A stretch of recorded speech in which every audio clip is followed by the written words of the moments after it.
नाजरीन, सियासी मंजरनामे से कोई 3 से 4 ख़बरें मिली, सोचा आपसे शेयर कर दूं।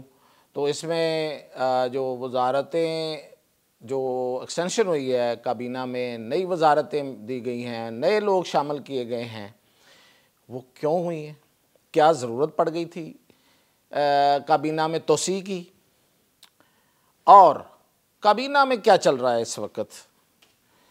और फिर ये कि जो पीटीआई है वो उसके दरमियान उसके आपस में जो मशावरत है वो कहाँ तक चली है, और मौलाना के साथ उनका इत्तेहाद क्या सूरत इख्तियार करेगा और मौलाना क्या जवाब देंगे, आज मुलाकात है। और फिर ये कि एक नया टैक्स लगने वाला है, तो ये मैं आपको अपडेट करता हूँ। तो सबसे पहले देखें, वो कहते हैं कि काबीना में तोसी जिस तरह की हुई है ये उस वक्त की जाती है कि जब हुकूमत के आखिरी दिन होते हैं, तो सोचा जाता है कि चलें सबको राज़ी कर लेते हैं, सब शामिल करते हैं, इलेक्शन में जाना है, इलेक्शन की तैयारी है, सभी खुश होंगे। और फिर ये कि जिसको इलेक्शन जितवाना होता है फिर उसको शामिल करना भी ज़रूरी होता है कि चलें वो भी अपने इलाकों में हलकों में कोई अपना को रोब दबदबा दिखा दें वो, और कोई अपने को काम भी करवा लें। तो ये असल में हमेशा जो काबीना में इस तरह की तोसी, अदरवाइज़ पाकिस्तान और उसकी मईशत जिन हालात में है उनमें जो काबीना काम कर रही थी वो काफ़ी थी। क्या ज़रूरत पड़ गई थी? एक तो ये सवाल है, बहुत बड़ा सवाल है, और इन दोनों उठाया जा रहा है, कोई जवाब नहीं दे रहा। अच्छा, जवाब क्यों नहीं आ रहा है इसकी भी एक रीज़न है, वो मैं आपको बताता हूँ। अब ये काबीना में जो तोसी हुई है इसमें एक बड़ी, अब इस तोसी के बाद एक बड़ी लड़ाई शुरू हो गई है। तो पहले कि जवाब क्यों नहीं देता कोई? इसलिए नहीं देता कि जवाब देने के लिए कोई 2-3 साइड्स हैं। हुकूमत, वज़ीर आज़म को ख़ुद नहीं पता होता कि जो काम होने जा रहा है या उसके पास उसकी टेबल पे आया है उसने ये करना भी था या नहीं करना था, ये मतलब ये कहाँ से हुआ।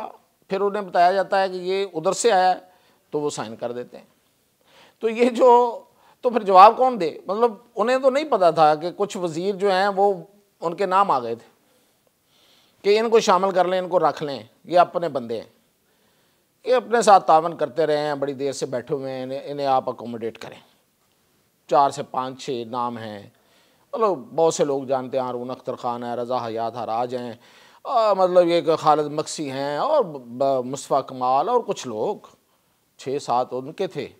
जब वो नाम उधर से आए तो फिर शहबाज शरीफ हालांकि बड़े सादा आदमी हैं इस मामले में, वो लोगों को नमाजने आदम बिजार समझे जाते हैं, उनको जो उनके करीबी लोग हैं वो आदम बिजार कहते हैं। वो लोगों को नवाजने पे यकीन नहीं रखते। वो नवाज शरीफ तक ये मामला है, नवाज शरीफ नवाजने से नवाज शरीफ वही करते हैं, शहबाज नहीं करता। शहबाज उड़ता ही रहता है हमेशा। तो लेकिन उसने भी सोचा कि अच्छा ऐसा है तो फिर 1-2 अपना बंदा भी बीच में डाल देते हैं, और उधर से फिर लिस्ट भाजी की आ गई, नवाज शरीफ साहब की आ गई। उन्होंने कहा कि अगर एक्सटेंशन ही करनी है तो फिर 4-5 अपने लोग भी शामिल करो, मेरे जो करीबी लोग हैं जो मेरे लिए बातचीत करते हैं, मेरी माला जपते हैं नाम की, तो वो भी शामिल हो गए। अब ये काबीना बन गई है, इसमें लोग आ गए हैं, कुछ को वजारतें मिल गई, कुछ को मिनिस्टर ऑफ स्टेट बना दिया, छोटे मिनिस्टर, कुछ को मशीर बना दिया, कुछ मामले खसूसी बन गए। अब वहाँ पे ये तो सब कुछ तो हो गया है। अब देखें रूल्स ऑफ बिजनेस क्या कहते हैं। मेरे पास एक वजारत है, मैं वफाकी वज़ीर हूँ। रूल्स ऑफ बिजनेस ये कहते हैं कि जो MOS है, जो मिनिस्टर ऑफ स्टेट है मुझसे छोटा, यानी कि छोटा मिनिस्टर जो है मेरी वजारत में, अगर मैं मिनिस्टर हूँ, फुल वफाकी वज़ीर हूँ, मेरे नीचे जो छोटा वज़ीर है ना, मैं उसको काम दूँ या ना दूँ, ये मेरी स्वाबदीद है। रूल्स ऑफ बिजनेस में उसका कोई काम नहीं है, तो वो विल है। अगर वफाकी वज़ीर उसको कोई काम दे या वो कोई डंडे वाला बंदा है तो वो ले लेगा, अदरवाइज़ वो विल है। अच्छा जी, सिर्फ ये नहीं है, अगर उसको ऑफिस भी बैठने के लिए वो दे तो दे, वरना वो ऑफिस भी नहीं है उसके पास। अब ये फटा बना हुआ है। वो जो 2-3 बशीर आपने सुने, मतलब कोई एक DG खान से कोई इधर उधर से कुछ लोग हैं, वो बेचारे बैठे होते हैं सेक्रेटरीज़ के पास, डिप्टी सेक्रेटरीज़ के पास, जी वो जी कोई दफ्तर ही दे दो, वो जी वो कोई ऑफिस दे दें, कोई बैठना कहीं, कोई फ़ोन ही एक दे दें, लगा दें।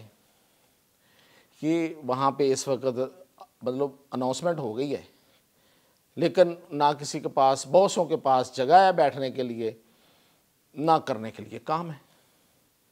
और कुछ हैं कि वो सब कुछ ही लेके चले गए हैं, बाद में आए हैं, वजारत संभाली, जेब में डाली हुई खड़े हुए हैं, पहले को किसी को फ़र्क कर दिया।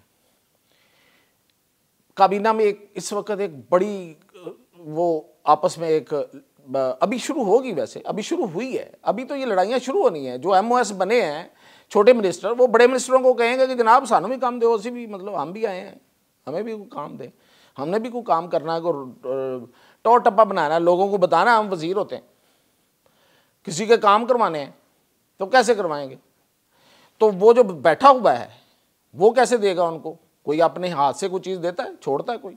अच्छा, अब और जो सबसे बड़ी बात है इस वक्त वो है मिनिस्टर्स इनक्लेव, यानी कि मिनिस्टर्स के लिए एक इन्होंने बनाया हुआ है, एक इस्लामाबाद में वहाँ अंदर जाके अगर आप वो जजेस कॉलोनी की तरफ जाएं तो एक पूरी कॉलोनी बनी हुई है, वहाँ मिनिस्टर्स के हाउसेज, वहाँ पे अब घर ही कम पड़ गए हैं। 25 मज़ीद लोगों को घर चाहिए और घर नहीं है। 11 लोग वहाँ काबज़ हैं पहले से, पावरफुल लोग जिनकी सिफारिशें हैं, वो जो एक साबिक वज़ीर आज़म भी थे काकड़ और फलां और ये वो बहुत सारे लोग वो बैठे हुए हैं घर लेके। अब उनसे पहले घर खाली कराएं 11 लोगों से, फिर वो 25 मौजूद हैं, उनमें से 11 एडजस्ट होंगे तो बाकी किधर जाएंगे 14। तो ये अजीबोगरीब ये एक मसला बन गया। दफातर का मैंने आपको बता दिया, इख्तियारात की पंगा अभी शुरू होना है। और इसमें जो बड़ी खबर मैं आपको वो ये दूं कि इस काबीना में जो किसी जिसे कहते हैं ना कन्फ्लिक्ट ऑफ इंटरेस्ट, मफादात का टकराव, उसकी एक संगीन मिसाल मौजूद है। और उस संगीन मिसाल में आप अंदाज़ा करें कि शहबाज शरीफ शामिल है। वो क्या है? वजारत सनत व पैदावार एक ऐसी वजारत है कि जो आपको बज़ाहिर कहीं उसकी कोई अफादियत नज़र नहीं आती। सनतों में क्या करना होता है किसी ने, लेकिन चीनी की कीमतें तय करना, चीनी दरामद करनी है कि बरामद करनी है, इसका फ़ैसला, और चीनी की कीमतें, किसान की जो गन्ने की कीमत, उसमें भी बड़ी हद तक ये वजारत का काम है। इस वजारत का बड़ा अहम काम है, हमारी बड़ी अहम ये रोज़मर्रा के इस्तेमाल की चीज़ है हर बंदे की, चीनी।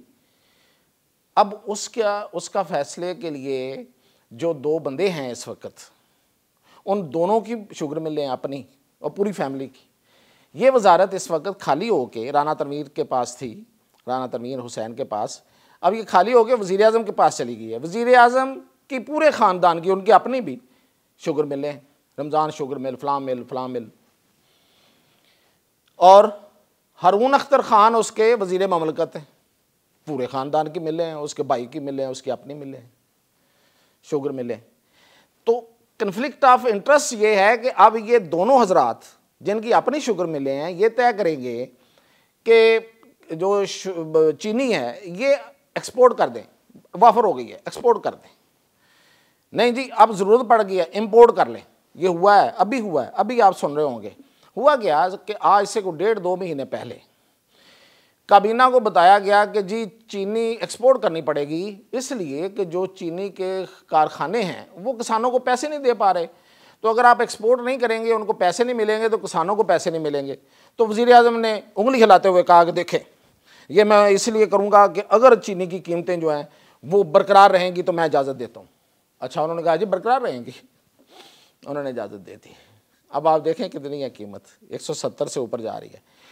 अब अभी काबीना ने फैसला किया है कि नहीं, चीनी जो है ना वो अब बाहर से मंगवाई जाए। ठीक है, ये दोनों ये काम इमरान खान ने भी किया था, उसने 2 किए थे, इन्होंने अभी 1 किया है। इमरान खान ने गंदम एक्सपोर्ट की थी, फिर इम्पोर्ट की थी, चीनी एक्सपोर्ट की थी, बाहर भेजी थी, फिर लेके आए थे। अब इन्होंने सिर्फ अभी तक 1 किया, अभी बहुत टाइम बाकी है, बाकी भी करेंगे ये, कि ये चीनी पहले बाहर भेज दी, अब वहाँ से ख़रीद के लाने का फ़ैसला कर लिया। तो घर की बात है, घर में बैठे हुए हैं, जो मर्जी करें।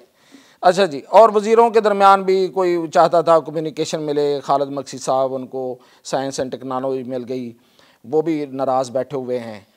अब आते हैं, मैं आपको बताऊं कि कौन सा नया टैक्स लगने जा रहा है। वज़ीर आज़म कह रहे थे जी कि मैं बिजली सस्ती करने जा रहा हूं, मैं रिलीफ देने जा रहा हूं।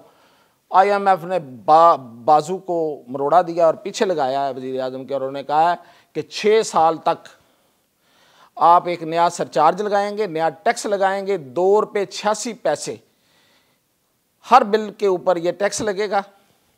और इससे क्या होगा, जो सर्कुलर डेट है वो मेल्ट होगा, वो अदा किया जाएगा। अच्छा, आपको बता दूं सर्कुलर डेट है क्या? बकाया जात। ये जो सरकारी इदारे हैं, जितने सरकारी इदारे हैं, इनमें से ज़्यादातर बिजली इस्तेमाल करते हैं, पैसे जमा नहीं करवाते, और उनके पैसे जमा ना करवाने की वजह से वो जो पीछे पड़ा हुआ है, यानी कि मैं बिल अगर जमा ना कराऊं तो मेरा बिल जो है मैं ना दहिंदा हो जाऊं, मेरा बिल कट जाए। तो ये जो सरकारी इदारे हैं ये साल हा साल बिल जमा नहीं कराते, और वो पैसे जो देने हैं वो हमने देने हैं।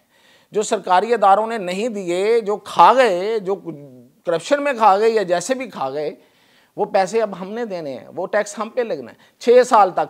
तो वज़ीर आज़म साहब कर लें बिजली सस्ती, आप ये नया सरचार्ज लगने जा रहा है। और ये कि अब अगली और आखिरी खबर मैं आपको दे के फिर जल्दी से आपसे इजाज़त चाहता हूँ, वो ये है कि आज PTI की मुलाकात है मौलाना फजल रहमान से, ग़ालिबन KP हाउस में है या उनके घर पे है।